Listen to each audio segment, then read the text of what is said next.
So nice to see you guys. Like I see 8 people joining. We'll wait a little bit more. Like let's say wait 2-3 minutes more.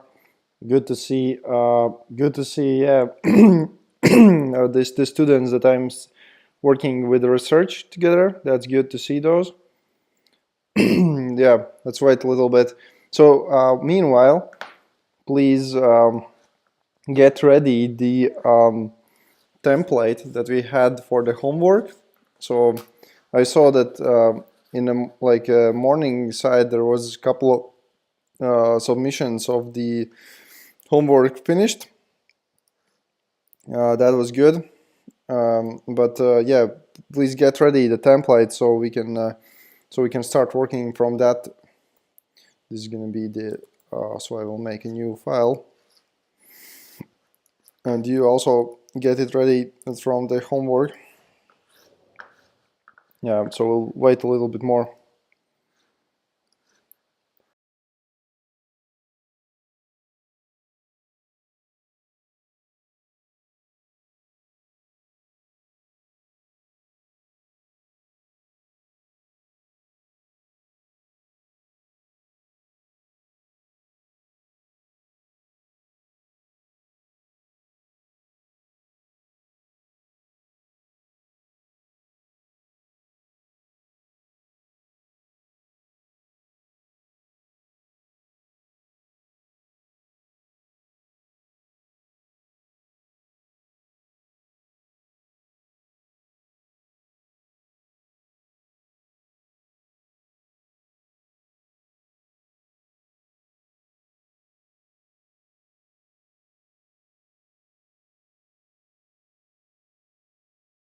So I can say a few good words to Daniels, Christopher's, David's, and Kirill.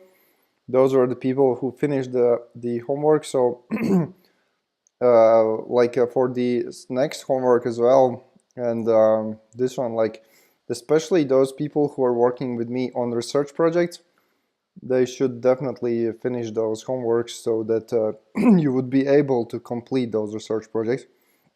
So today you can see on the slide that I shared you in the Jamboard. So the Jamboard will be the place where I will drop some information and snippets.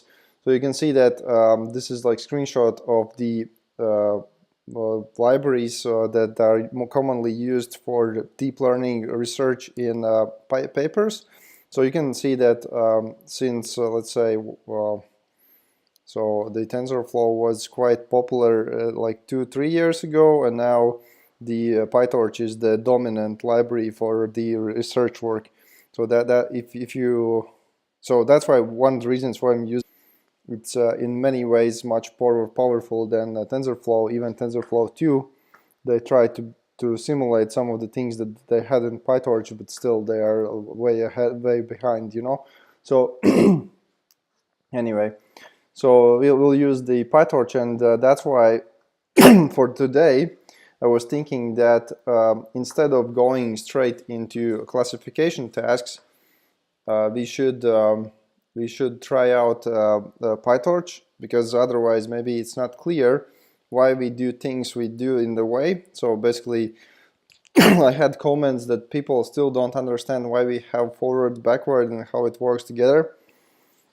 It's we spent so much time talking about this with regards to backpropagation, right? So this time we'll try to do the regression task in PyTorch as well.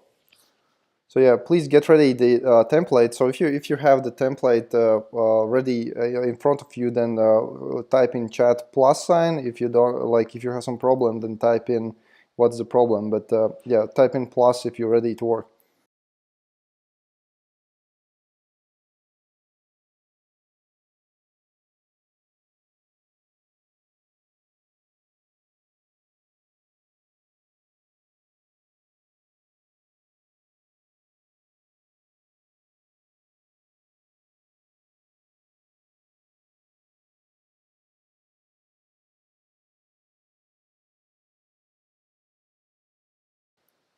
So I see pluses from almost everyone. That's good. So I will show you in the Jamboard again to remind what were the tasks. So, okay, that's interesting. Sorry for little cough, not COVID. So, okay, anyway, yeah, just a second. I need to order around my screen a little bit. Somehow not yet what I expected. Just a second. So hopefully it's still working. So yeah. So yeah, I on the slide 2. So slow. So I'll add the tasks that we should do. So one is implement ReLU, rectified linear unit. So for the forward pass, you get this function. So everything that is above 0, we do the just linear function with the coefficient of 1. Basically just the straight line, the same thing comes in, same things comes out. For the 0 and below, it's 0, and for derivative, this is this part. So everywhere where there is like below 0, that is 0, and all that is above is 1. Actually, this is interesting because with ReLUs you can get dead neurons, basically dead dead layers in the function graph.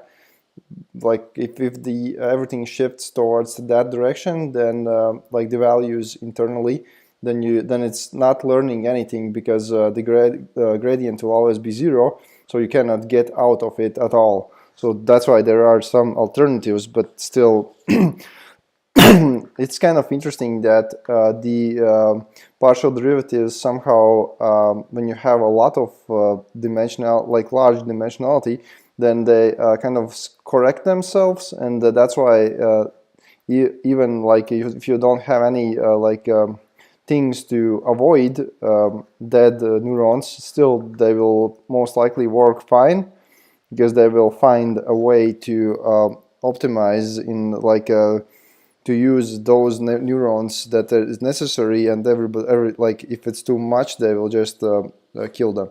So basically you can use leaky ReLU and stuff, but it's not really that necessary. So they also tried a lot of other types of variants of ReLU over the years. Nothing actually proved some significantly better. And so the other part is mean absolute error. So the absolute value, right? So of the error. So that will be our loss function. So some of you tried to implement it. I think I did not see any implementation that was correct, but some of you guys who submitted the homework submitted it quite late, so I was not able to double check. So here what you need to look at is that in mathematically these lines here, these are like absolute value, right? The modulus. That is one thing you need to look at, right? That's clear. The fx, that is the predicted value from the model, right? The y is the ground truth. So that's clear. Then derivative, it's written here like this. This is not clear, but it's very good that they have also a little chart down here.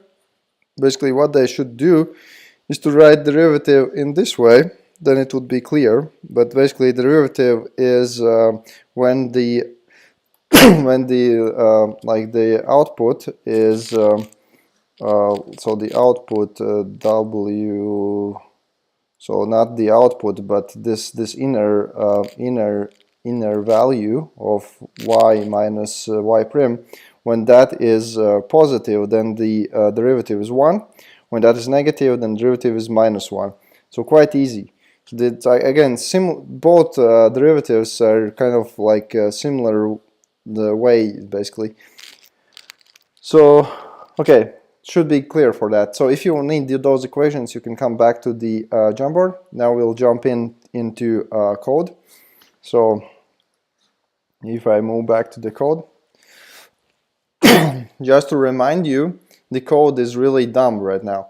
So we have a very simple data set. Okay, it was okay. So this case, actually, I saw that some people were using not the dataset for what I was giving you, this California dataset, but those three dumb examples that we used before, with like 3 values of the like how many floors do you have in a house and what will be the cost of the house depending on those floors. But in this case, let's use the California adult housing dataset as it is written here. And so that is what we need to do. Let's check. Yeah, here there is the annotation of that dataset. So what we have, for example, dimension 2, it's like a third element. So this is average number of the rooms. So for that that type of house, what is the number of the rooms? So number of the bedrooms. So the location of the house, and we want to predict the price. So that is our task. This is we will predict from the scalar values that are a vector of 8 dimensions, 1-dimensional price. So that's what we have. That's cool. That's cool. So yeah. So now the input I already, I think, showed you last time. So the input should be 8 dimensions. The output should be 1. So we need to change it a little bit. So I added to do here. So, and I also added that we need to replace sigmoids with relus. So let's do that. So layer relu. So we'll replace it with relus like that. So I will remove to-dos as well. And now we have relu function here. So sorry for wait a second. So you don't need to listen my cough. I will find quickly a way to mute my microphone, then we'll continue. Just a second.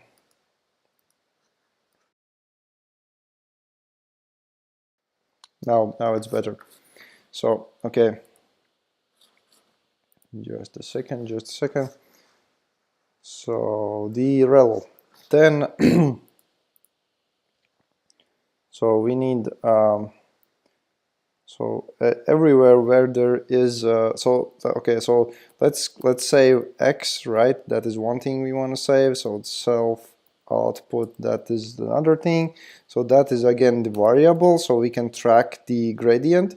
If we drop the variable type, we will not be able to connect the gradient. So that is one thing that we need to keep in mind.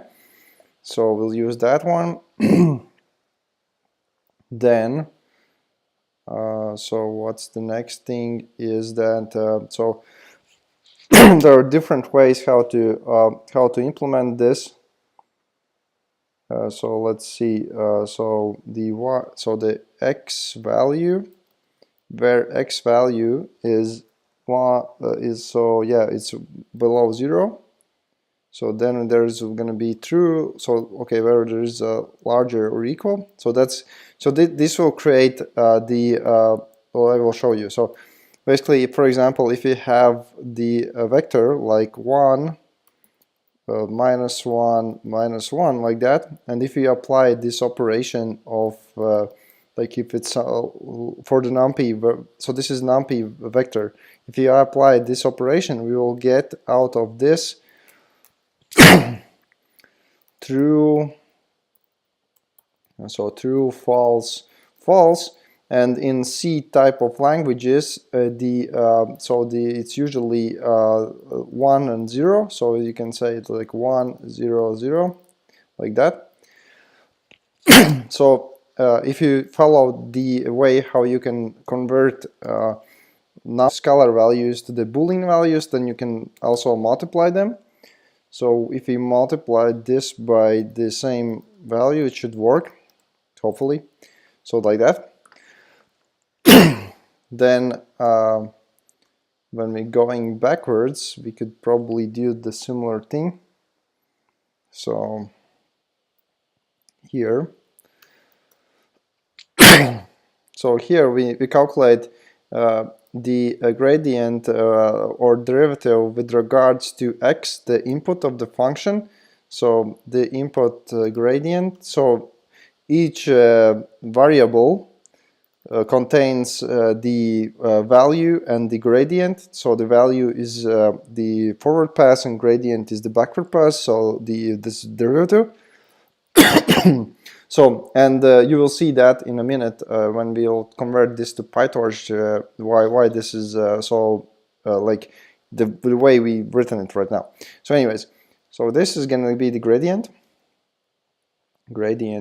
So the gradient, again, I think last time some people forgot it sometimes that you need to multiply that by the output gradient as well. So like chain rule, right? So here again the same equation. So this we can multiply directly by self output grad like that. So it should be fine, I think. If I made a mistake, then write in a chat, but I think it should be fine. So now we have a ReLU and we have this implementation. That is good. And now we still have the mean square error loss, but I will run it just to make sure that it works. So you run it as well and make sure it works for you as well. So let's see. Okay, doesn't work. I have some kind of problem. So the x value, that's funny. X should not be okay. Here the problem. So self.x. Of course, so the forward pass, we remember the values that went in the function in the normal execution way, and then in a backward pass we use those values to calculate the derivatives basically. So if I run it again, so let's see. Okay, so the loss, so it dropped quite quickly after the first let's say epoch, right? And then it converges. So it's working. So if it's working for you so far, please drop in plus in the chat. If it's not working, then maybe please type in some question regards to what we did just now. And then we will implement the mean square, I mean the absolute value error.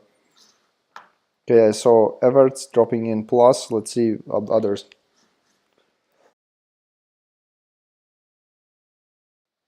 So this is what I'm expecting from you in the homework, that you at least try out to do these things yourself, because as you've seen, this was really simple. This was not hard at all. So I have 3 pluses. What about others? For others, it's not working. There's a problem with that you don't have 2 screens, maybe, or what's the deal? Why there are not more pluses? 3 pluses.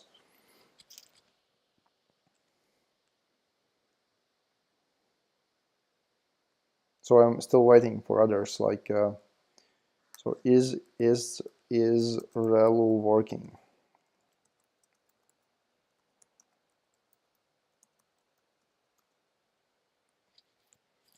Yeah, so okay, maybe you already. So I did not separate the questions. So okay, cool. maybe before next time before I'll ask for pluses, I will type in something. Otherwise, maybe they just mixed up with the previous question. Okay, cool. So that's working. So the next one is mean absolute error. So okay, so we have mean squared error. That is something that we like talked about a lot, and it's like yeah, so you should be quite familiar with that. So I will copy all of this block of like the class of mean square error, copy that to mean absolute error. So I saw from a couple of people doing this task that they left it like this. This is of course not correct. So you need to have the modulus, right? So let's say MP ABS, so that absolute value, so that the forward pass is really simple. The one thing that maybe could be useful, so we have y prim. Okay, let's leave it like that. So y and y value prim, so that's going to be on that side. Actually, here for the derivative also we can quite easily change the mean square error. So we have the inner part from the equation that I just posted in the Jamboard. The inner part is the W thing. So the inner part, and if the inner part is larger, so the inner part is larger than 0. So let me think.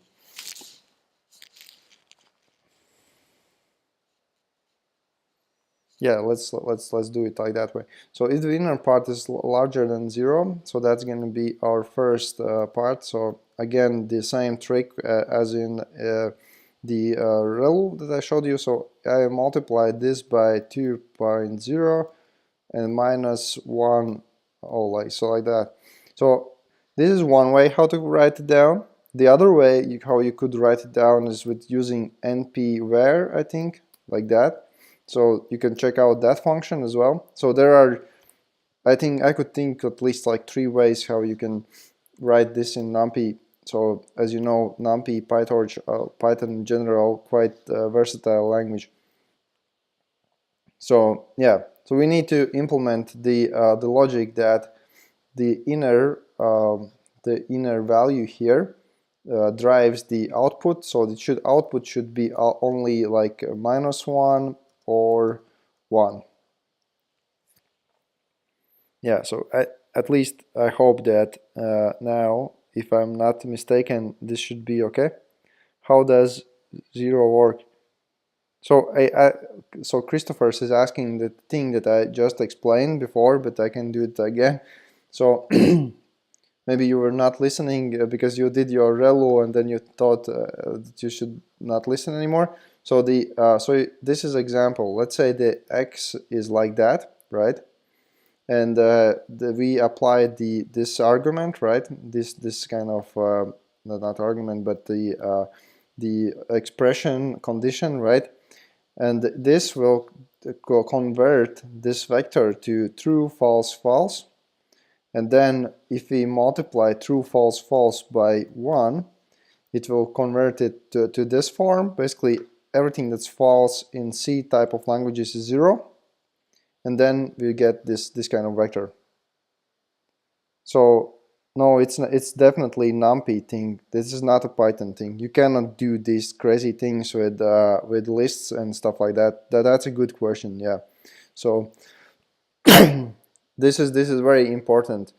All of these kind of mathematical things you can do only with the Numpy arrays and with the PyTorch tensors, and yeah, so this is not what you would do with lists on tuples. So okay, so loss means mean absolute error. So I changed my loss function here. Okay, so let's see what happens. So I think that with the learning rate it might need to be adjusted, but let's see. So if I run it, okay, I have problems now. Maybe I messed up something with my equation. Let's see.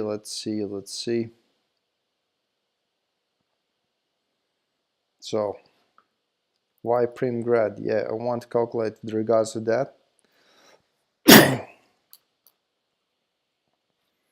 Maybe I did something wrong. Let's see. That's a little bit strange that it hanged up there. So let's see.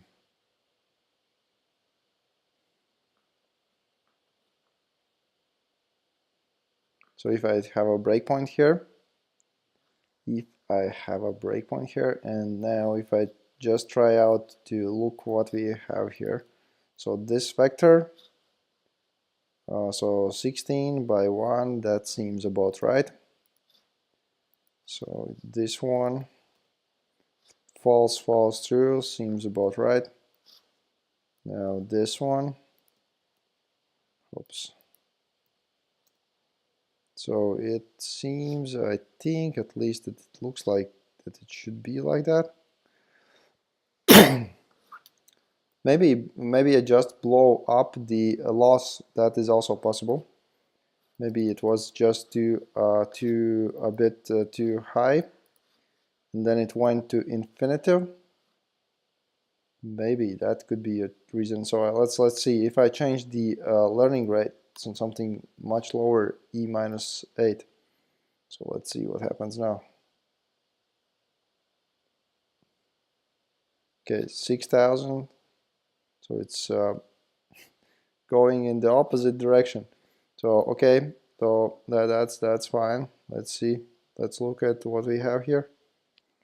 So if the value is above, so let's see. It should be 2. So and then there is a, if it says, oh yeah, I know where the problem is. Yeah. So it's 0 and 1. So the it's not gonna do what I want it to do. So so let's add, let's say so the +1. So the no, so yeah, if I had a +1, and then so then I would have 1 and 2, 1 and 2. So that's a little bit interesting. Just a second. So 1 and 2, and then if I would so -1. So you have some ideas, like with the where I can do it quite easily, but I want to do it this way. Just a second. So if some of you have the idea for the equation, you can just give it to me. So okay, so where there is a, so okay, no, okay, you change, so the lead changed the sign, but it still kind of doesn't solve the problem, because so what I'm trying to do, so here I will get if I do this, I will get always outside like ones and zeros, right? Something like that. But I want to get out 1 and -1. So to do that, I need to a little bit change the latter part of the equation. Just a second. So maybe some of you can come up with this more quickly than I. So okay. So if I add, so there's going to be 1 and 2. If I add +1, then if I minus, not minus, but so this is going to be 1 + 1 and 2. If I scale it somehow a little bit, so 0 and 1 minus, okay, I should have added minus directly, minus 0.5, and then multiplied by 2. That is the correct. So minus 0.5 multiplied by 2. So this is correct equation. So yeah, so when you have some math problems like this, you could do them in the, like, and fix them, you know. This is not actually that difficult. So it should be working now as expected, hopefully. So let's see.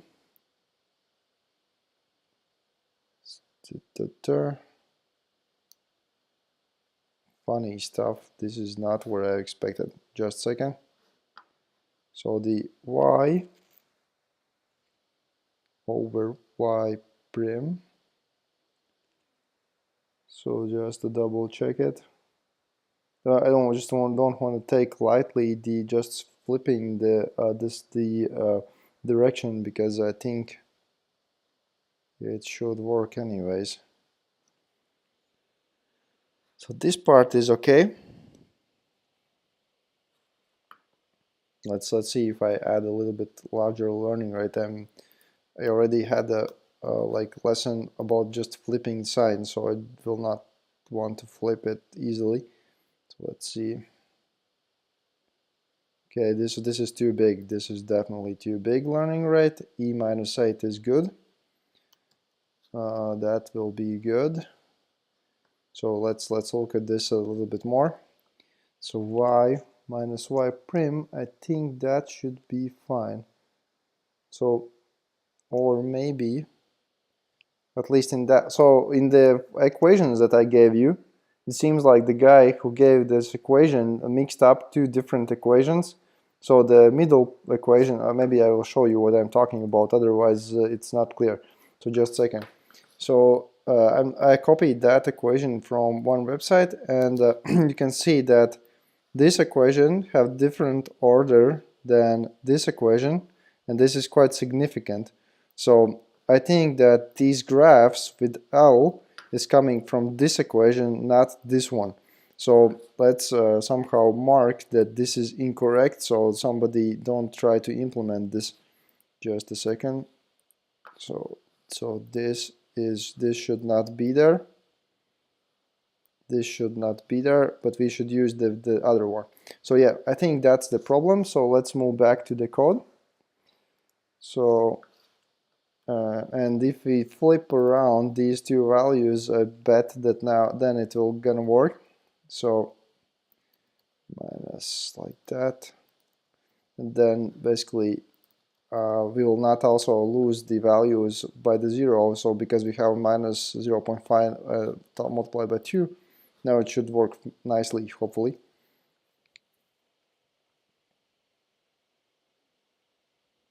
Yeah, it's converging. So yeah, so this is working. So my question is now so I will type in, is L1 mean absolute error working, typing in. So, and also if it's not working for you, or you do not understand why it's working, how it works, then also type in some question so we can move on. Or if you understood everything, then just type in plus, and if it's working for you, so we also then know that when to move on.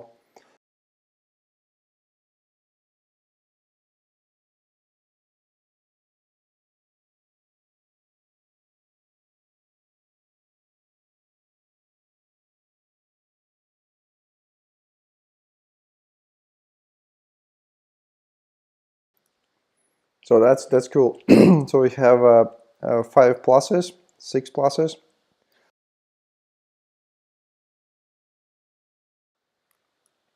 Seven pluses, that's nice. So okay, let's change one last thing I think here. So far everything will be very similar to PyTorch, but the one thing that will be different is this part. So to do that better, to explain you how it works actually better, so let's create another class. Just a second.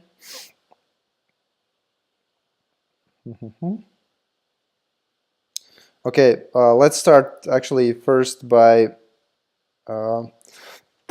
creating a function. So here in the model class, we don't have model class, so let's rewrite a little bit stuff. So before we had the model, just a list of functions, and that is correct. But let's rewrite this as a object-oriented way, because the PyTorch will also be in that way. So class model, like that, or let's say like that. So and then def init, right that. So here we'll have, let's say, self layers, and then we can just copy this stuff here and add, like let's say select this part and type in a couple of tabs, so this is tabulated nicely like that. That's good. And then we will have the same like this what we call it, like same abstraction f forward, right, forward, where we'll have an x here, pass, and same abstraction with backward pass.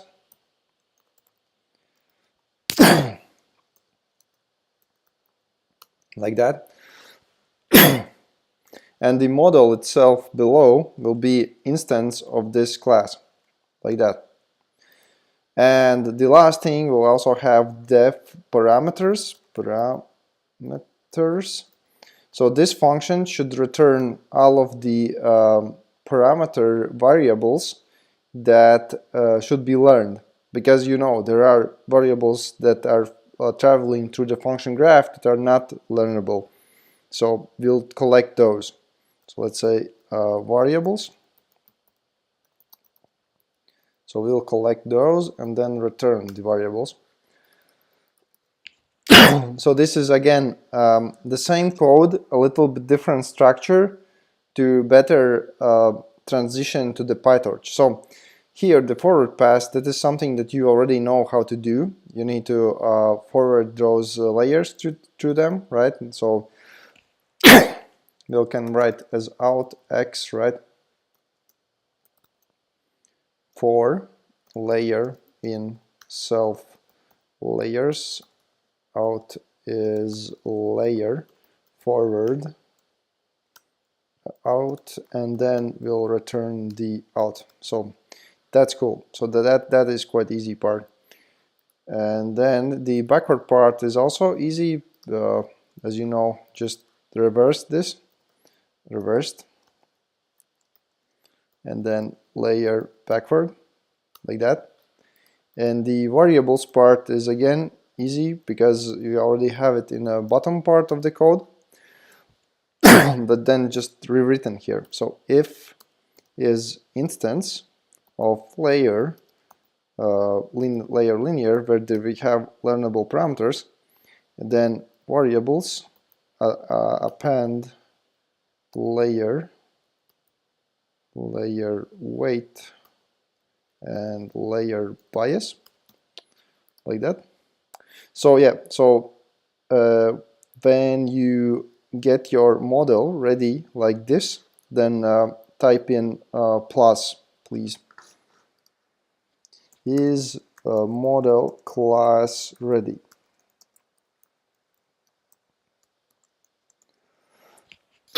If you when you're coding this, just keep like see that this is actually exactly the same thing that we did before. It's just rearranged a little bit.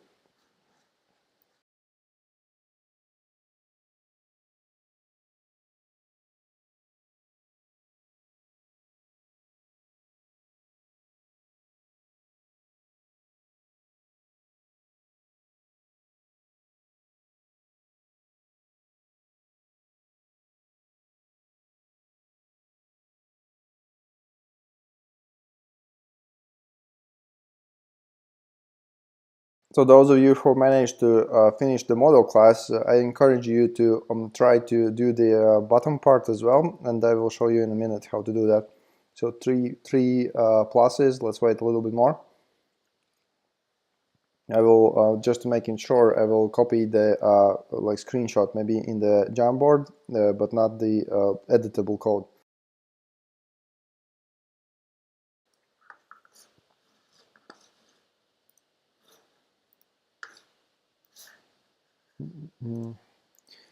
So we'll have another class as well. It will be called optimizer. So the optimizer should then work with the parameters function and then apply the stochastic gradient descent.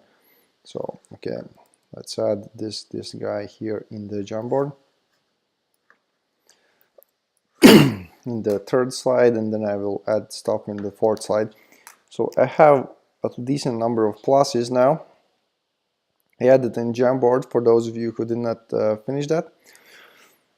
Okay, let's add then the optimizer as well. So the optimizer class, oh sorry, the optimizer class will be stochastic gradient descent, but there could be more fancy like these optimizer algorithms. It can be anything. So anyway, so this will called be optimizer SGD. So def init, and here in the constructor let's pass the parameters. So parameters. So the parameters. So basically the variables that we want to learn. So this is going to be here. So self parameters. And the other thing that we'll have is def step. This will be the function for moving the gradient. And also here let's add learning rate. So if this would not be SGD, maybe we could add also some other parameters, like something that is like let's say the momentum that it remembers before the previous step, you know. So basically we can add those things. Then we'll do the update of the parameters. So the update of the parameters is the same way as it was in the bottom part of the code. So for param in self parameters, and here the param value is np mean of the param grad.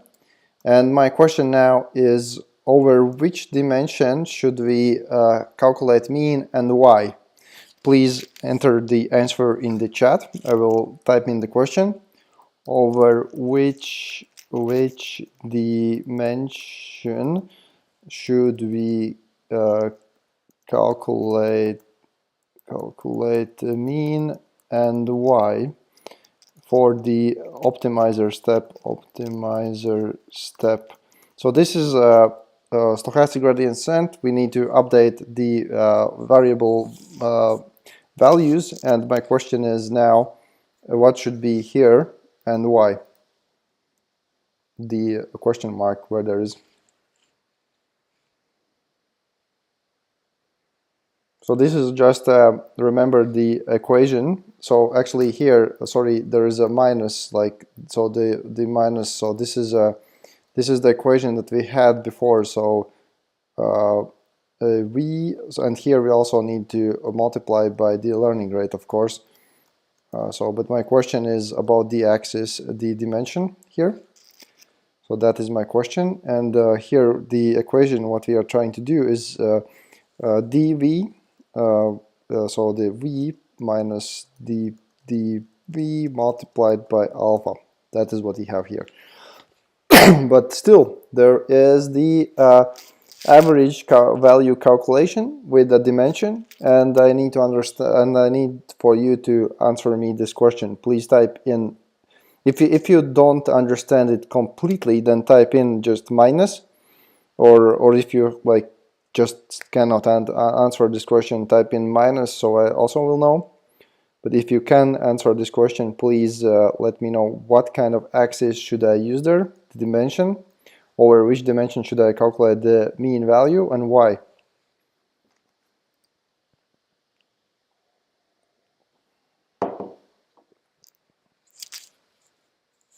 So, okay, good question. Christopher's asking why we're making optimizer. So this is this same code here, right? So we are moving the same code in the optimizer part. Okay, so as you cannot answer my question now, so let's change the bottom part of the code. Columns, I believe, axis 1. So you say columns, Kirill, and axis 1, that is correct, that is columns, but you did not answer why, and the columns might not be the correct answer if you cannot answer why. So anyways, let's I will return to this question just in a minute, okay? But let's fix the bottom part, because maybe, as Christopher asked, he did not understand why we created the optimizer. So meanwhile, you can still think about this question. We will return to that. But but now let's finish the rest of the code. So here we will make a new instance called optimizer, and we'll create optimizer SGD, and we'll need to pass it model dot parameters what we just created, right? And the learning rate, and the learning rate we had here e minus 8, right? So we can delete this guy here below, because now we'll have the optimizer defined here. So I will copy in the fourth slide of the Jamboard this small piece of the code with the model and optimizer. So, but I still will want to have the answer regarding my question, but let's move a little bit down the road so you understand better. So now we have optimizer, we have model, right? So here, now the model is not anymore something that we can iterate through. So it creates actually a very simple way. So just let's say right now for model dot forward, and we can delete these two lines, and the code becomes much more clearer. So this is now the actual, so let's call it as an X as well here. So X like that. So we just override the value here.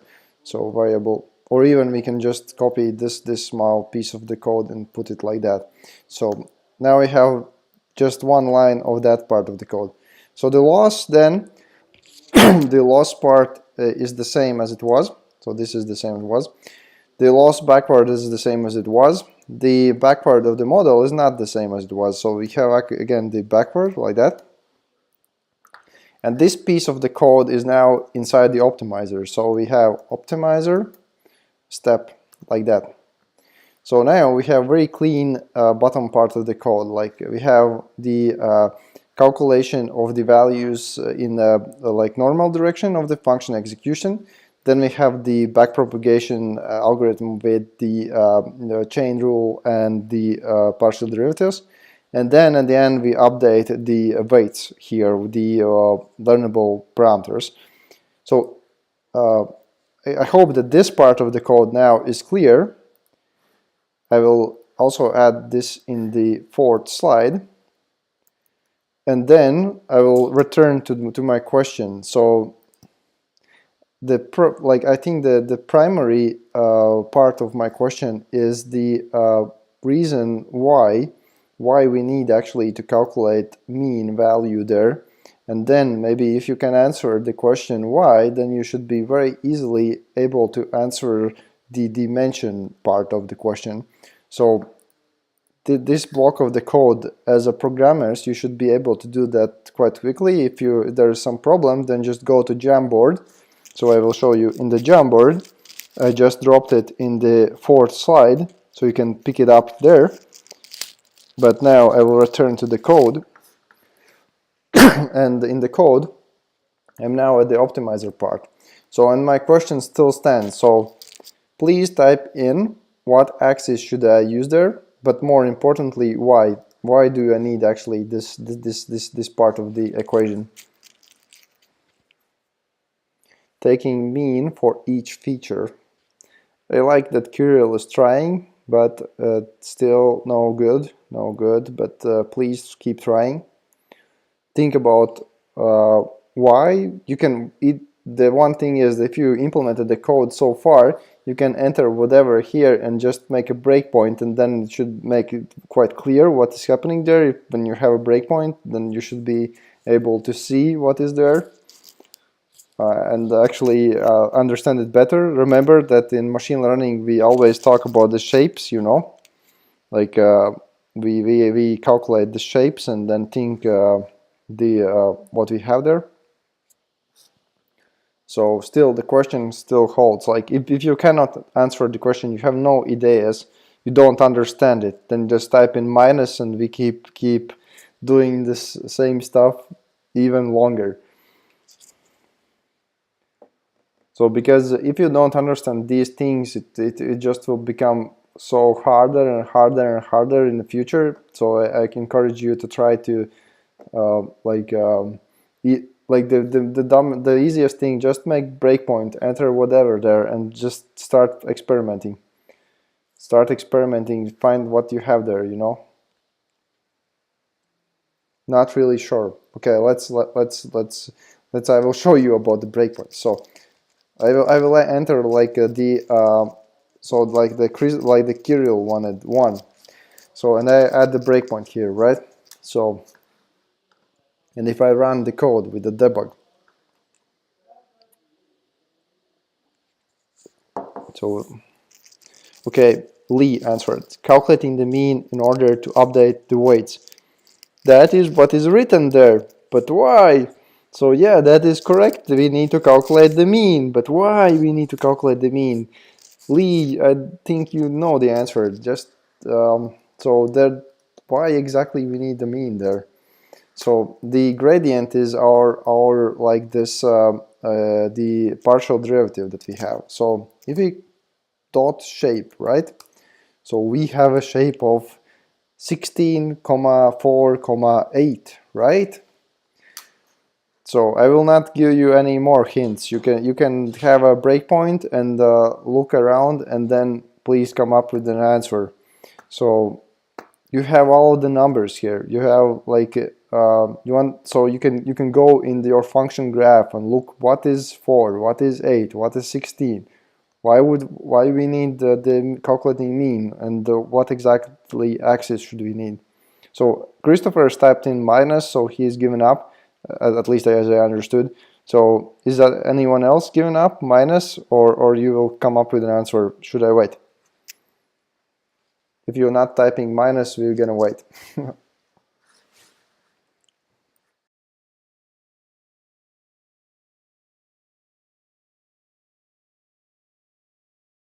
So the Daniels is typing minus, at least honest, okay. But but we have only 2 minuses, so I'm still waiting. So if you're working on that, add breakpoints, look at the shapes, look at the variables, think about it. You can even try to run it. It will not work if you use the wrong axis, wrong dimension. If you calculate mean over wrong dimension, it will not work. So I'm still waiting for your answer regards to this.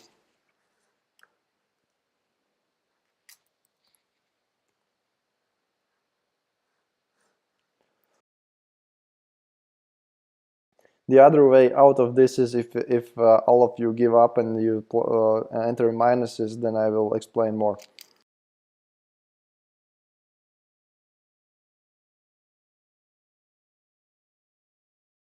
So Christopher is still trying. The axis 1 might not be the correct answer. I just entered the axis 1 because Kirill said it's 1, but there should be like correct answer. So I'm not telling you what's the correct answer. So still I'm not seeing any one of you giving the right answer. So I know I see 2 minuses. I assume that others are still trying.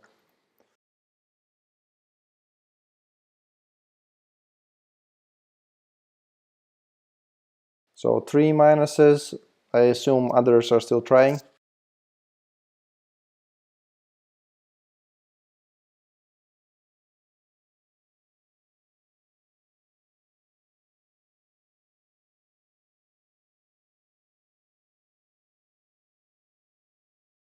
So Kirill typed in worked with axis 0. So that's nice that you know how to debug, but it would be even more nice if you could answer my question. So why this axis or whatever axis?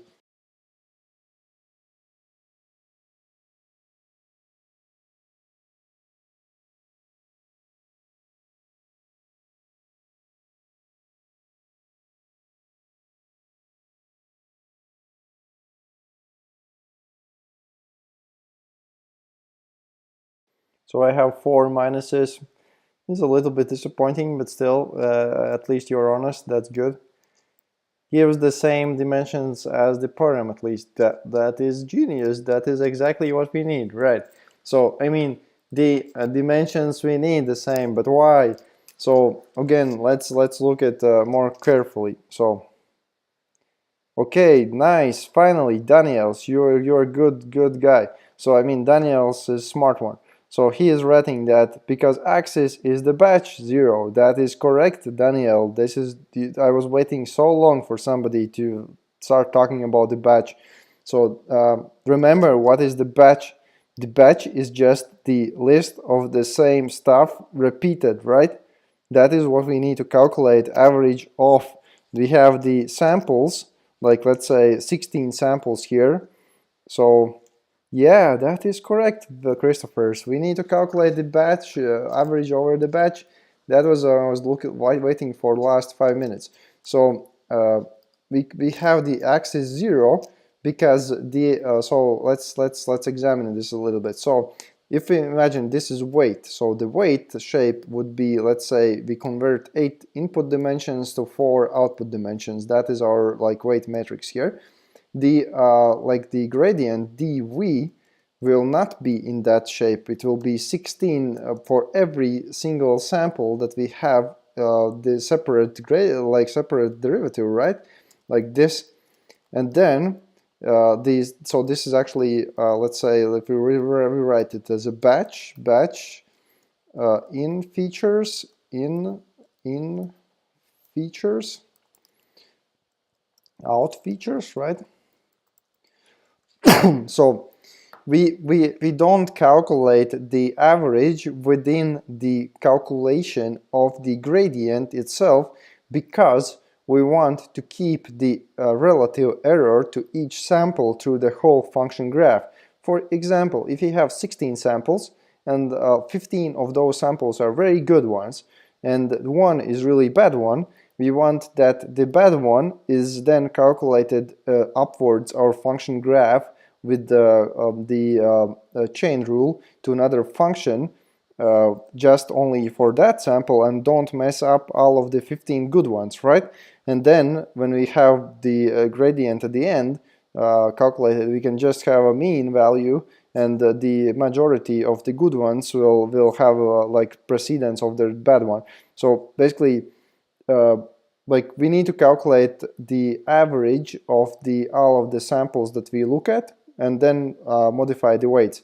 So is it clear now? So I will type in is it clear now with regards to batch, and then if it's clear then type in plus. If it's not clear then ask me question what is not clear here.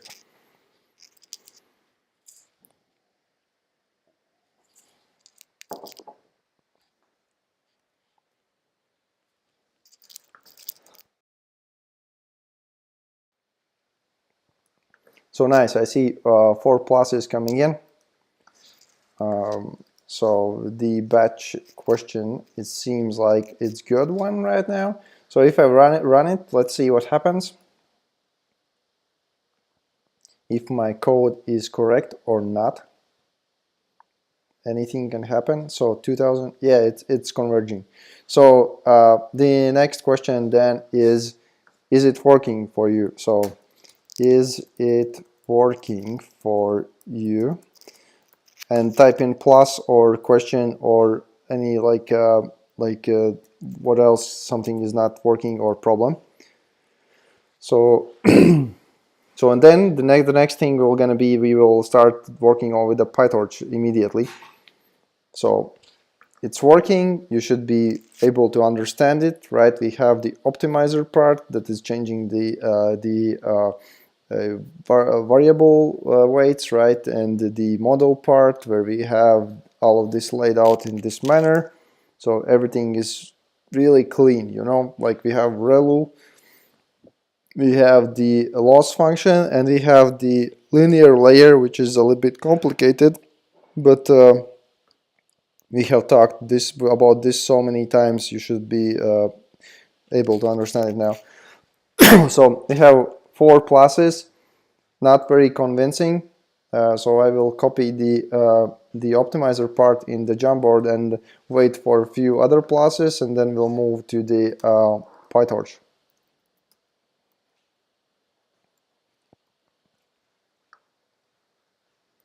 So Christopher's have issue. The one way how I can help you, if you drop in your code in like a paste bin or something, like I think this is called paste bin, and then just drop in link in the chat, and I can in a live session open your code and show others like where there's problem if you want.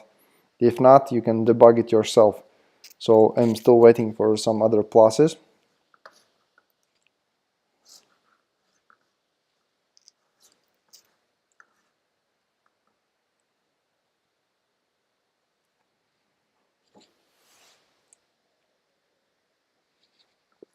Cool. So Christopher's is on. So let's wait one more plus and then we'll move on. So you should be installed already also. So Christopher's, your plus is already counted. So I mean, so you should be installed the PyTorch from the PyTorch.org. I think you can install it via. So it's converging much faster. Why is that? Not sure. It should not be different than before. It's the one thing that the random seed is affecting this stuff a lot. So if you run the same stuff many times, it can be different outputs. Anyway, so let's wait another plus of somebody who have done it yet. So I have Daniel, David, Kirill, Arvil, Christopher's. So keep it up. So still waiting for somebody to get finished this part so we can move to PyTorch. If there is some problem, like something is not working, the way how I can help you now, if you just drop your code in Pastebin or some other sharing service and then drop the link inside the chat, then I can quickly help you. That is one option. Has no attributes of layers. So okay, that's another way. So we need to have in the init. So maybe you did not add two underscores here. If you don't have two underscores here, the Python don't understand that is a constructor, and then it don't call it when you initialize the object. So maybe that's your problem, Lee. But double check that one. Still waiting for that plus of somebody who also finished this stuff. I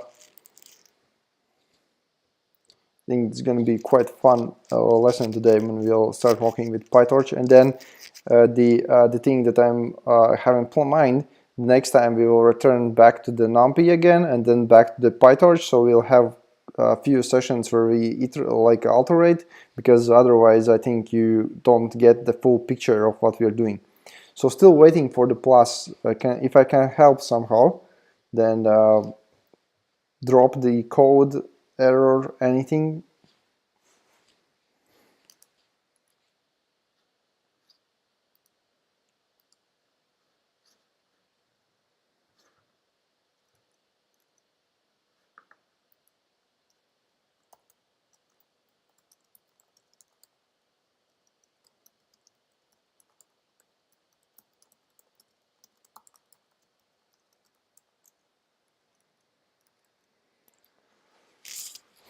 So Christopher is still adding some comments. That's good. Like so regarding the hard stuff, then you should clarify it a little bit, like which exact part is a bit hard, so I can know a bit better how to explain. And the Lee, hopefully your code is now working. If it's working, type in plus. The other guys, please. So remember that in Jamboard, I will show you maybe because some of you are lazy maybe.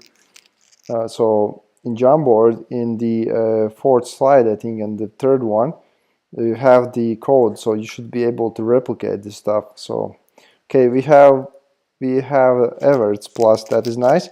And the Lee have the problem with layer linear has no attribute of W. That is correct, because I think that there is a big W, see? Like this is a big W, not small but W. And if you use the PyCharm that I asked all of you to use, not the notepad or whatever, so then you can hold the control button or command button on MacBook, and then you can go like this and it will jump into that value. So it's always much easier to work if you use the PyCharm or some proper environment. So I advise you to do that. So if you add the W, the large one, lead, then it should work, hopefully. So let's wait a little bit. Yeah. So congratulations, Lee, you did it. So we have Everts and Lee did it. So that's good. Let's move to the PyTorch now. The same task with the PyTorch. So you will see how much better it is. So, and then we'll move back to Numpy because I don't want your life to be too easy. So anyway, here the new Python. So let's create a new Python file. So session 7 regression PyTorch Python file. So I have a new Python file.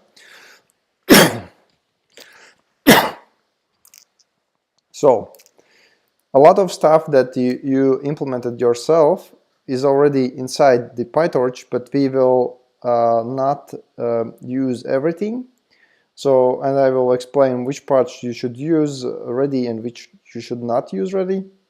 So I'm just scrolling a little bit. So I think the one thing we should copy from the original code is this small piece of the code regarding the dataset.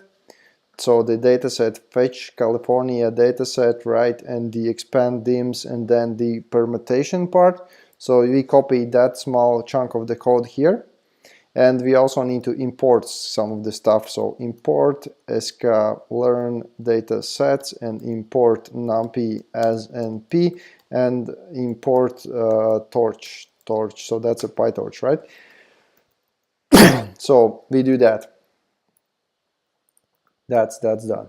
So okay, so I think that's about it, what we need to use from the previous code. So the next one, then like the next thing that's going to be cool is we will use the class model, and this is going to be this is going to be inherited from torch and module, like that.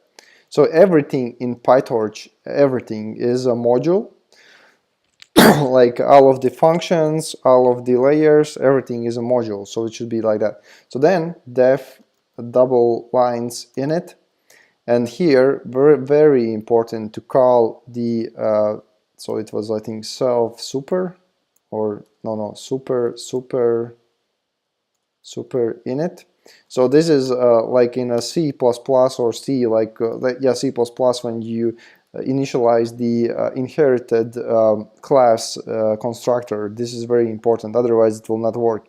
So you should do that. So that's part. Then the next thing gonna be then self layers, and this is gonna be then the sequential. So torch and sequential.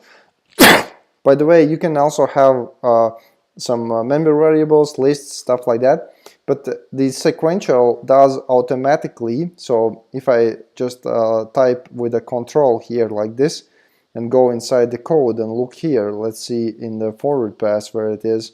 So see, this should be looking very familiar to what you've done before. So see, like it's going through the list and calling the inner functions like in a list.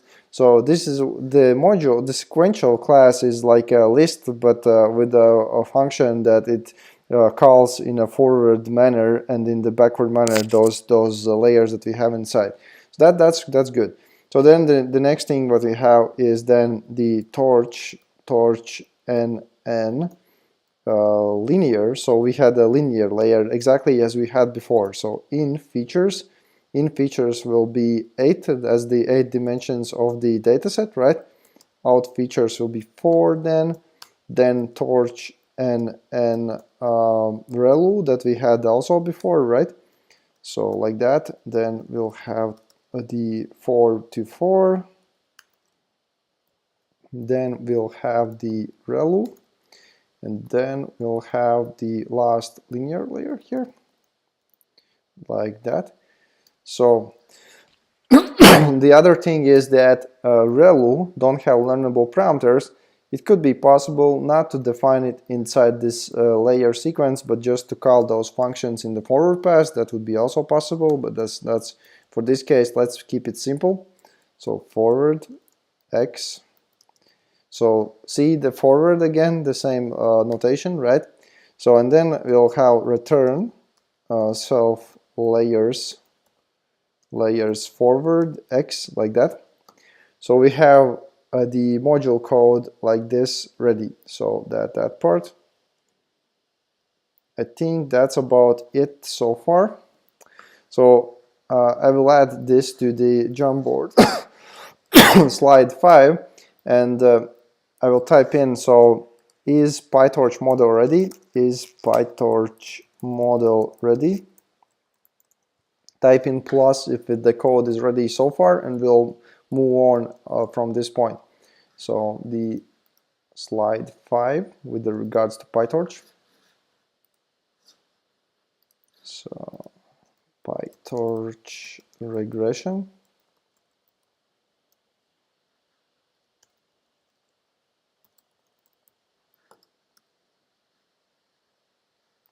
So we have one plus there. Let's wait a little bit. And then I will help to form the latter part of the code. It should not be that difficult, actually.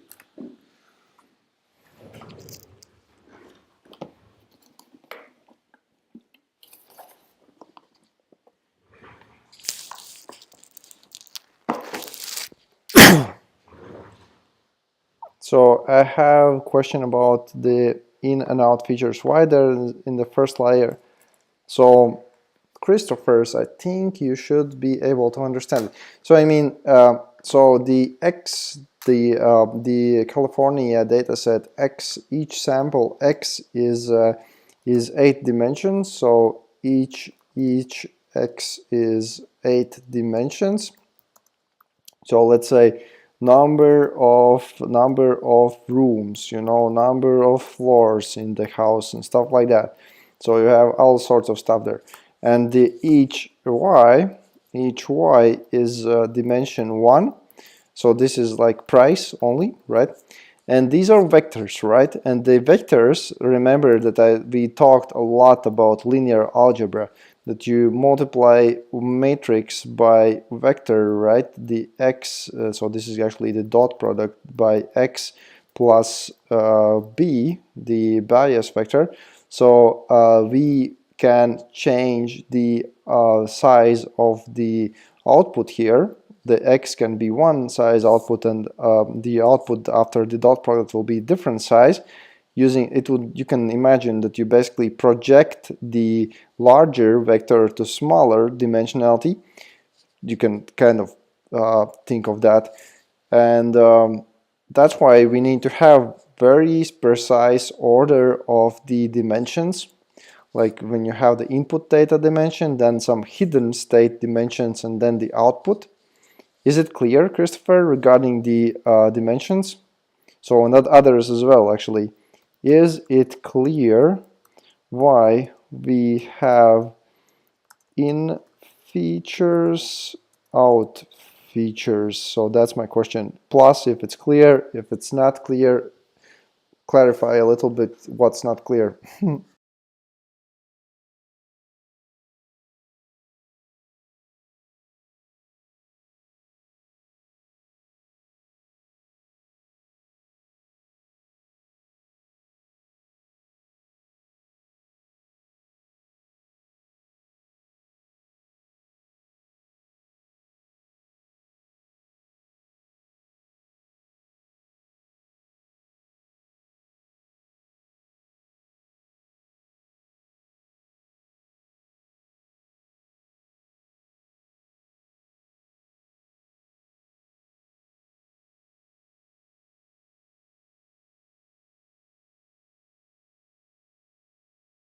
Okay, this is common question. So regarding the hidden state size, the answer typically is that you would like to, for your model, to reduce dimensionality and reshape the data manifold in a way that you can do the linear regression at the end.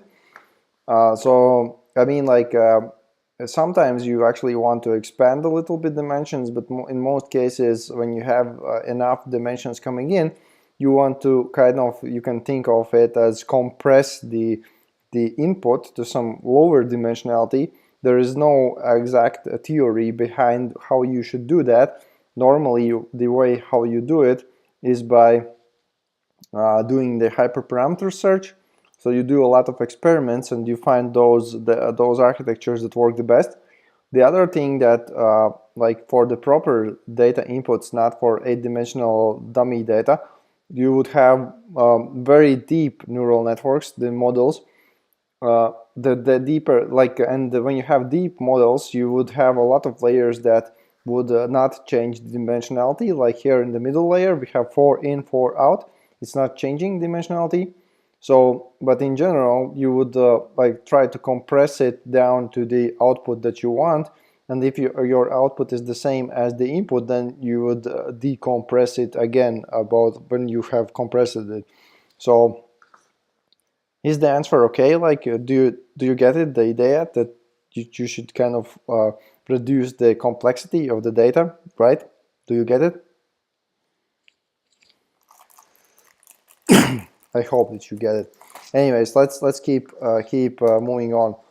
So I mean, there is no like mathematical formula to explain exactly what there's for.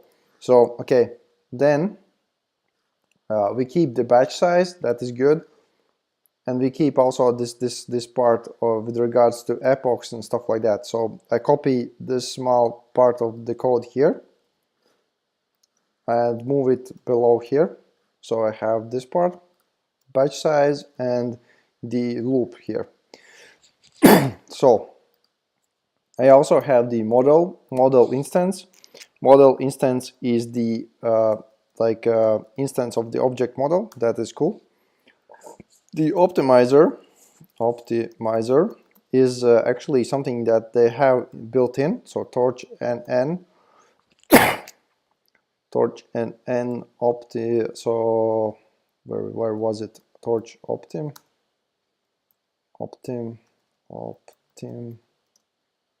Yes, torch optim. SGD. So there is the simplest one is stochastic gradient descent, like that. We could use also something more fancy. So there are smarter optimizers. The one of common is ADAM. So that definitely would work better than SGD. So we can use that one. And of course, the input parameters are exactly the same as we had before. So model parameters, like in the Numpy version that we made, right? And the learning rate. So learning rate again here. So E minus, let's say, we could start from what we had, E minus 8, but let's see what that works actually better. Okay, like that. And then the execution here.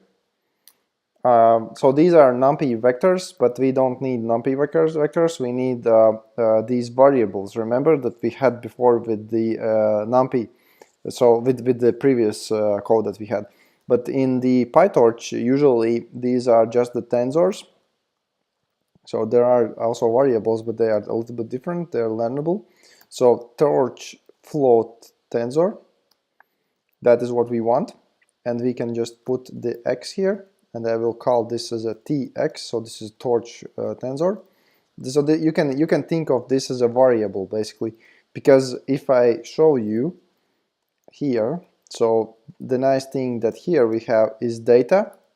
This is the same as value that we had before, and we also have here grad, ty grad. So this is exactly the same stuff. So variable where we have the value and the gradient inside. So this is a torch float tensor. Okay, that we have. Next we call the so this is going to be the ty prim. So this is going to be our predicted value.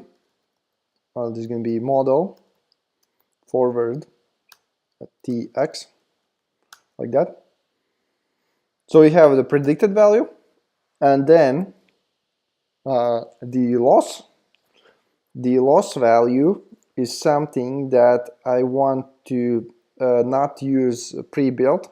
So because the losses are often quite like in nowadays, like there are so many ways you can write your loss functions. It's not always like the dumb simple mean square error and stuff like that. So I propose that I can show you how to write that. So with similar how you had with the Numpy, you can do mathematical operations with the tensors. So here we can write quite easily. So we can write as a mean. So this is going to be mean. Okay, what is happening with my... I think I might have crashed my environment. Let's just check in a second. Having the rainbow circle of the MacBook. This is not what I wanted to have. Probably because of the autocomplete, I somehow crashed this guy. So anyways, I will just return to the code in a second. I will restart my PyTorch, PyCharm. Not sure why did I crash it. That's weird stuff. Usually it don't crash. I don't know what I did. Just a second. We'll be back in a second. Hopefully. Not sure really what's happening now. Maybe I run out of the memory, but how?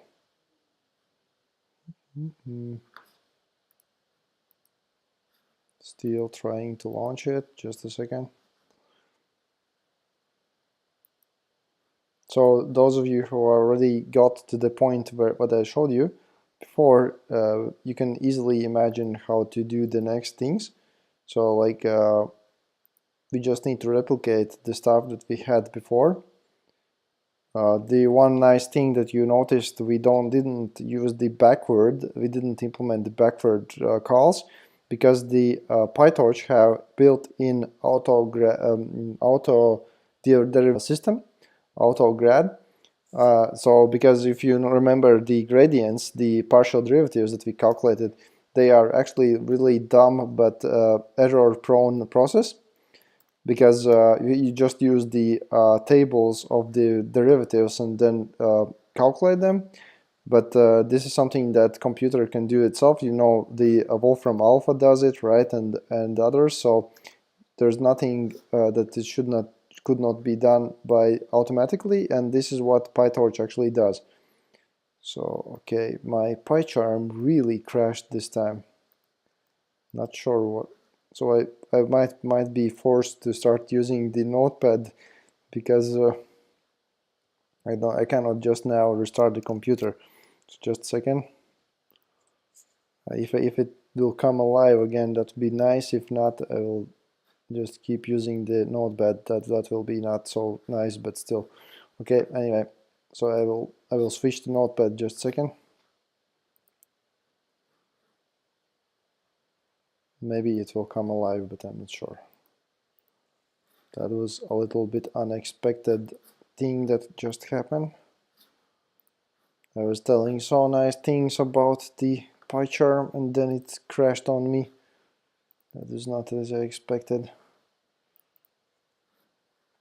Why did you do this to me? So, okay. So I will move now with the notepad. I will maybe need to change the colors, otherwise it might be too dark. Okay, wait a second. That was not what I expected. Just a second. Funny. Okay, maybe I will come back to the PyCharm if it come alive. But meanwhile, I will show you with the notepad. So where is my text mate? Okay, cool. So now we switch to the another environment. I was told in the beginning of the session talking that you should be using PyCharm, and now the PyCharm quit on me. I don't know, like this is really not what I expected. I liked it so much, why it started crashing, because I probably did not restart my computer before the session. Anyway, so we'll have it like this, and then I will also probably run it on my console. So just a second, can I have a console here?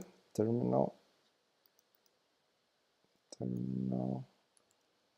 Console. Okay, I don't don't have it in built in TextMate, I guess. Anyway, that's fine. That's fine. I can live with that. Just a second.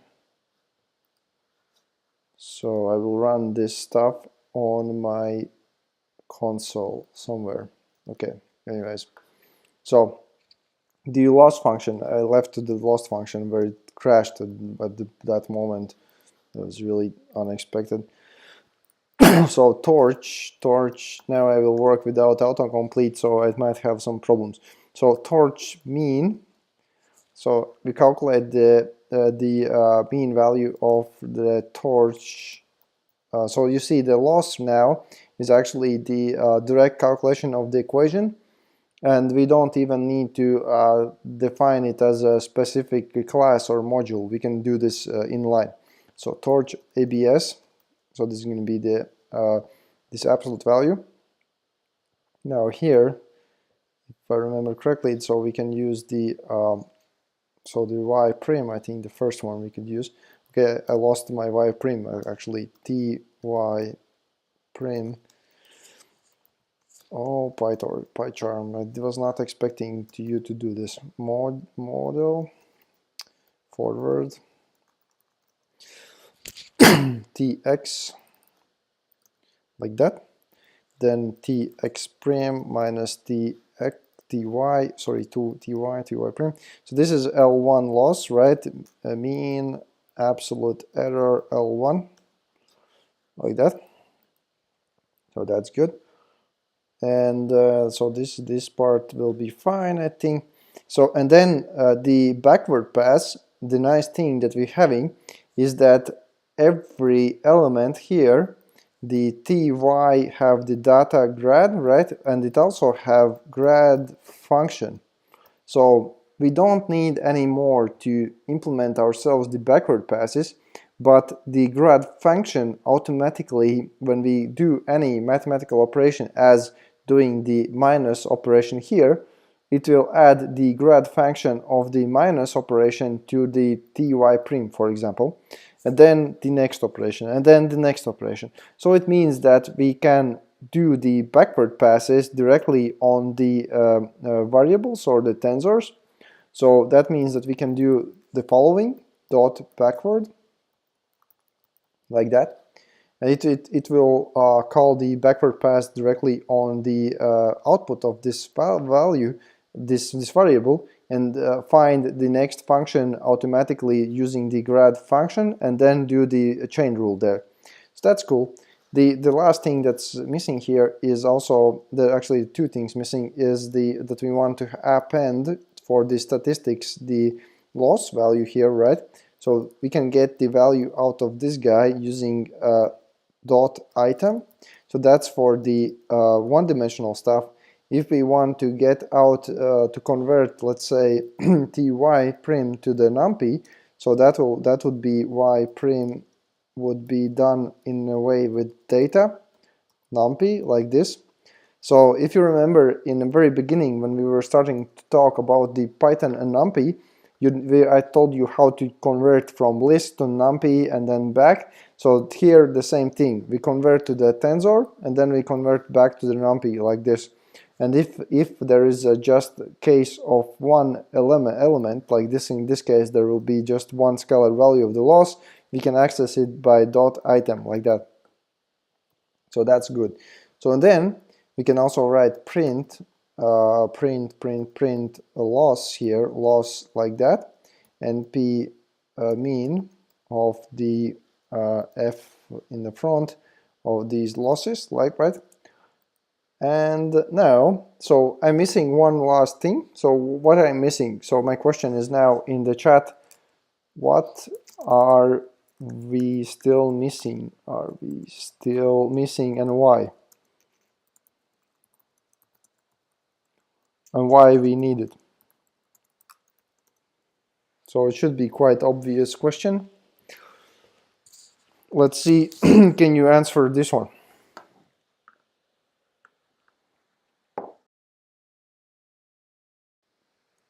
What are we still missing to this code and why? why we need it. Sorry, the why is we will need it at the end anyways. So optimizer to decrease the loss. The good try. So the optimizer actually is not decreasing loss in a direct manner. So what the optimizer is actually doing. So the correct answer is that we're missing optimizer, but what the optimizer is doing.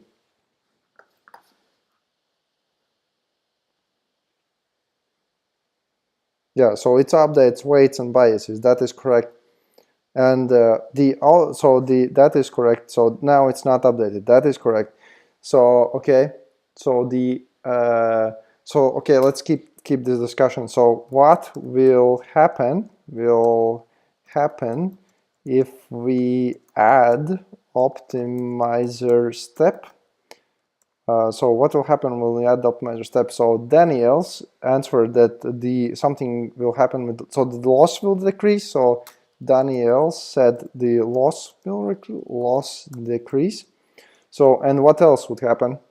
My question is then, why we need to change the weights? What else will happen when we start changing the weights? The loss will decrease, but there is a higher reason, like why we're doing that. So let's see if you can answer that question. So mathematically, what will happen if we change the weights and biases? So loss will decrease. That's correct.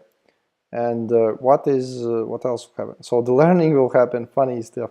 So loss decrease, weight bias updated. Okay, nice. So that's good. So Lee is telling prediction will be more precise. That is what we want. Yeah, that is what I wanted. So better prediction, Christopher. That is what we want. Yes. So now will be changed so we get closer. That is correct. So you got it. So yeah, the main idea is that we want to train the model. So I mean, when we have in production, we will drop the loss at all. So we will delete the loss and we'll just use the model itself. So that's cool. Okay, so the optimizer then, we'll add it here, optimizer step, the same way as we had before, and optimizer 0 grad. So this was not before. So with the 0 grad thing is that the difference between what we have now and what we had before is the following. So I will show you. Just a second. So we'll try to get my previous code open in this notepad so I can show you. So just a second. So okay, it did not open in a tab. So let's open a tab. So this was the code before. And before we had the optimizer here, right? And we had the gradient here. And we had the derivatives, right? So for example, the ReLU derivative, right? So we wrote with regards to x, this is this output, right? But PyTorch, because for example, maybe you don't have enough memory to hold the mini batch in GPU or stuff like that, or maybe you have a recurrent neural network, PyTorch does the following thing here, like this. See the plus sign here, like that. So this is very important because PyTorch do this thing. You can either exploit it to have larger batch sizes, like virtually larger without calling the 0 grad, or if you have the normal batch size, you need to call the 0 grad to eliminate accumulating gradients like that between the batches, right? You get it, hopefully. So the PyTorch have this kind of feature inside, and to eliminate that feature, we just call 0 grad here. So, and everything else is exactly the same as before. So now I cannot run the same code in the notepad. I will try to run it quickly in the console, just a second, and I will show you then. Because my PyCharm had died on me. So cd, like that, okay. So I'm in the console now. just a second, I will share you. So here's my console. So I write Python, and then what was the session like that. So I'm running it. I'm not sure. So what's happened? Maybe it crashed. I'm not sure. Okay, so the loss. Okay, it returned the first loss, the second. So it actually it converged immediately. So because I had so it's still reducing, but it converged immediately because I have this very fancy optimizer Adam. So let's return to stochastic gradient descent, so it don't converge immediately. So let's see if I run it again, what will happen.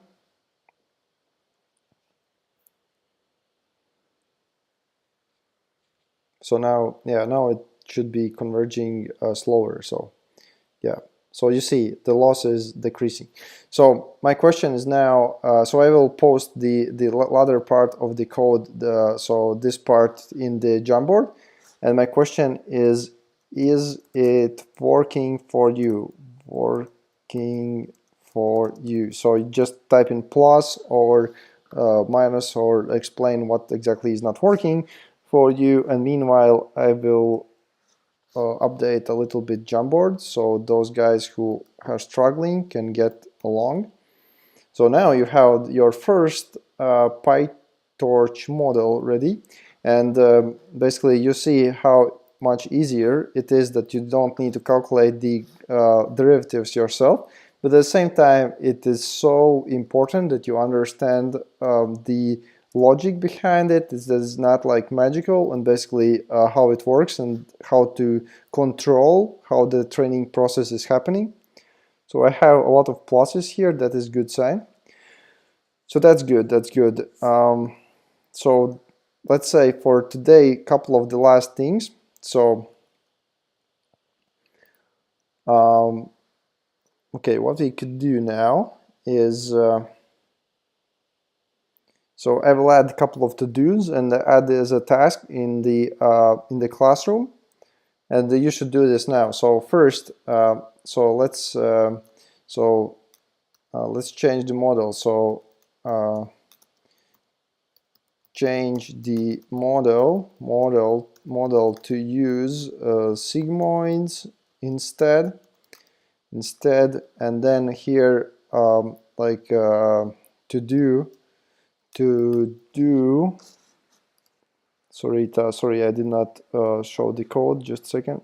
So here will be to do change to L2 loss here, and here change to sigmoids. That would be one thing. Yeah, so yeah, let's do those two things yourself. So change the loss function to L2 and change the model to sigmoids, and I will add this stuff as a small task with the template inside the classroom as a 7.2 task, and then I will explain the homework for you, and then next time we're going to work with the classification.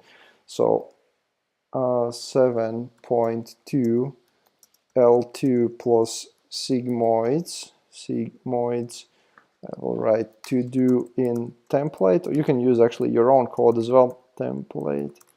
So, and I will add the file here for those of you who have some problems with completing this stuff. So just a second. It's somehow so slow working the computer right now. Just a second. So not what I need. So workshop, the regression. So it's uploading. So I'm adding the 7 assign. So yeah, so now it's on. So I have L2 plus sigmoids, the task in the classroom.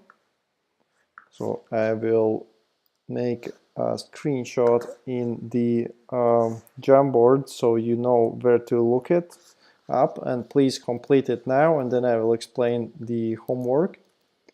So homework will be interesting. Hopefully homework will be with the PyTorch as well, and then we'll return to the Numpy in the next session, because I think it's kind of important to link those two together so you understand why we are struggling with Numpy as well. So so if I move here, so if you go into the classroom, you can find your task here as a 7.2 task here, right? So please finish that and submit it now. And when you will submit it, I will then explain the homework. So I see that nobody is yet finished this. I will wait a little bit.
So let me know how you're doing. I'm looking at the, so I have 2 people already handed in the answers. I will check them. I'm still waiting for others.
So we have 3 people handed in the task. So I will start looking at the answers. Let's wait a few more.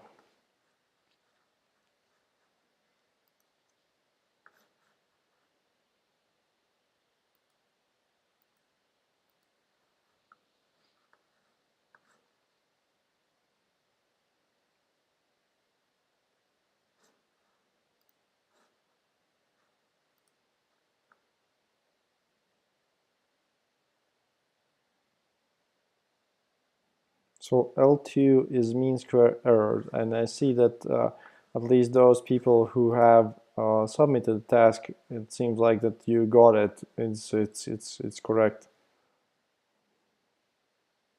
As long as you don't need to calculate derivatives yourself, everything is fine. So let's see. We have 3 submissions. Let's wait a little bit more, and then I will explain a little bit with the homework. So those people who are working with research work with me, the homeworks are mandatory. For others, of course, you can choose to do them yourself, but highly recommended. Otherwise, like you're just missing out on very important aspects of the like learning this stuff. So I'm still waiting, let's say, for 2 more submissions. So 4 submissions. Lee also submitted. That's cool. The task is really simple. Should not be that hard to do.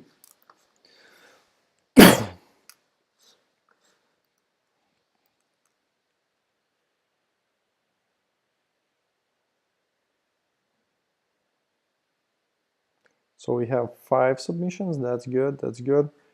So let me look around a little bit those submissions.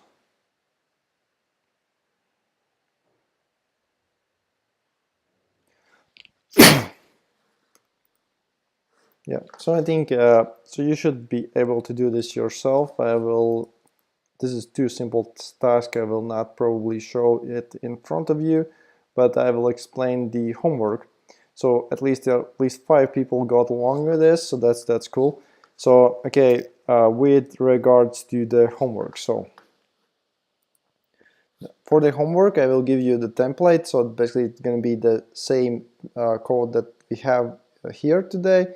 I might also change a little bit the way how the data set is loaded, so it would be more in a way as the PyTorch does it. So you will be interesting for you to look around how to actually change the data set loaders a little bit, but the task will be twofold in general. So one thing is going to be that I will require you to implement the new loss function. It's going to be called Huber loss. So the Huber loss is something that is very valuable. So I will show you. So there is L2 and L1 loss functions, right? So you know how they look like because we already discussed them quite a few times. So Huber loss is something in between both of them. So let me find some pictures and explain why it is useful. So let me find L1 loss, L2 loss, so L1 loss, L2, yeah, cool. This picture will work. Just a second, I will give it to copy that. So, so on this Jamboard. So it's copying, copying, copying, copying, copying, opening. So yeah, so on one side we have L1, on another side we have L2. So just for a quick question, so on which side is L2 in the top chart?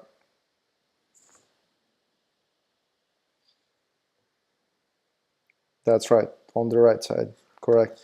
So the situation is that for example, if we have let's say some error around here, if we have let's say noisy data set, so our data set or like the training data is noisy, it's not clean, some guy messed it up. So when we have a wrong sample, we will have huge loss because this is exponential, it will jump really high. So this is not actually good situation. But if we use L1, then we have much more reasonable loss, but when we turn very close to the real value, it's starting to jump very quickly. This side, this side, this side, this side. Whereas this case, it goes really smoothly from one side to another side. So with regards to noisy data, it is very useful to have both features in your side loss function. So I mean, like if you have like very noisy data, you would like this blue line, like where there is like a little bit of the like L2, but mostly L1. If you actually have very clean data, you would either use just the L2 as it is or something in between here. So hopefully that's clear, that the shape of the loss function is quite important with regards to your cleanliness of the data. And the equation itself that you will gonna need to implement in PyTorch is the following. So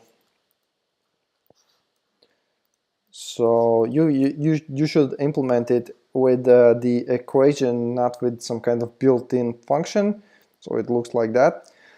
There is this gamma parameter that you can, or in this case delta, but basically that's the same as that gamma. So that kind of dictates how the shape look like. So you use that part. And here you have absolute values as well, and here you have the quadratic value. Okay, so this is part one. So I will define that in your homework as well. So homework, this is going to be Huber loss. This is one thing. The other thing for the homework is going to be the normalization of the inputs and outputs. So homework normalization of X and Y. So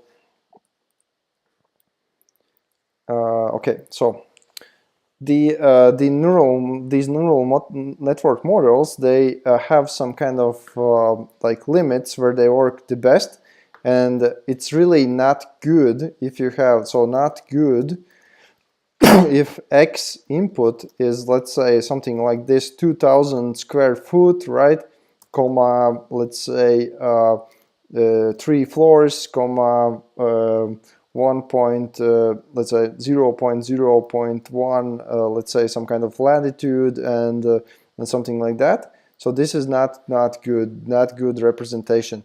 So what we need to do is to have mean, at least, so there are other different ways. One would be like using the standard deviation or variance that you could calculate the normalization part, or other one would be with the mean max, so mean max normalization.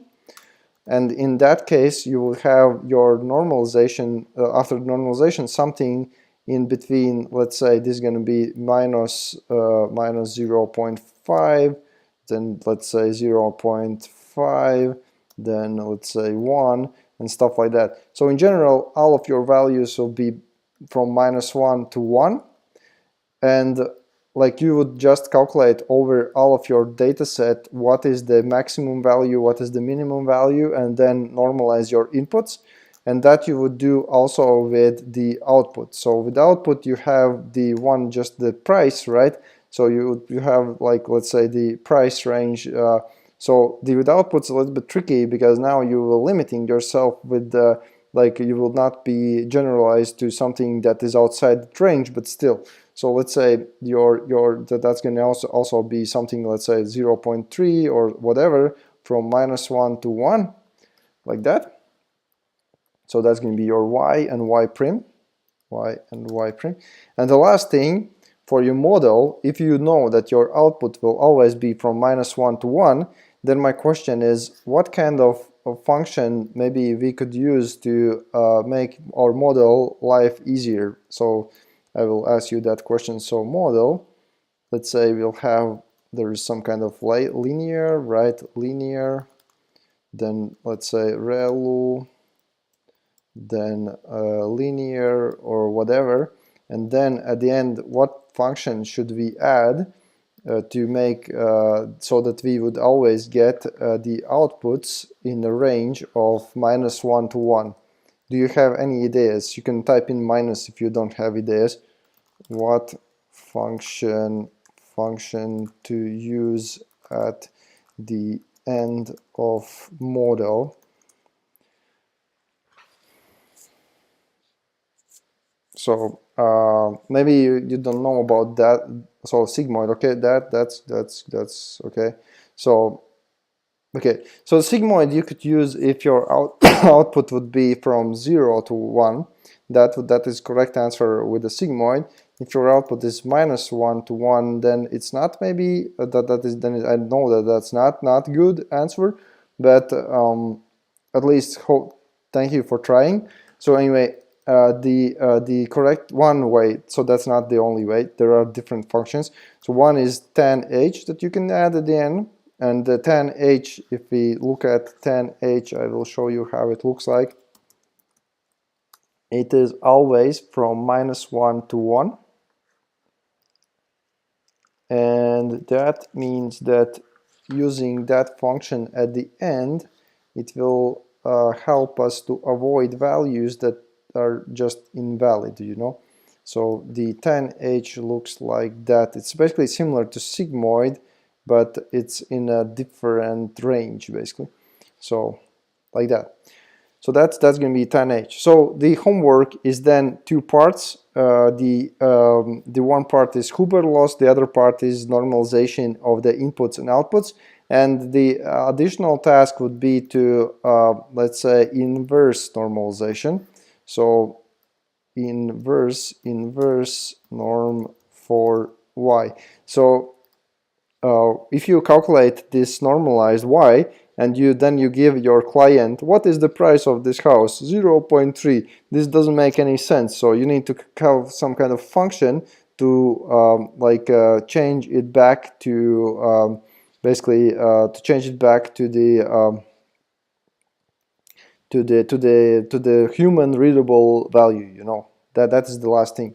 So inverse norm for y to have human readable price. So is the task clear what you need to do, and if are you ready to do this? And like if you don't, it's not clear, then is it clear, then just type in like some question or whatever. If it's clear, then type in plus. I will prepare the task, and that's it for today. And then we'll next time work with the classification again with the Numpy and with the PyTorch. So yeah. So and I expect those guys who are working with me with research to do this really good. So I have 2 pluses, no objections so far. So far, no objections.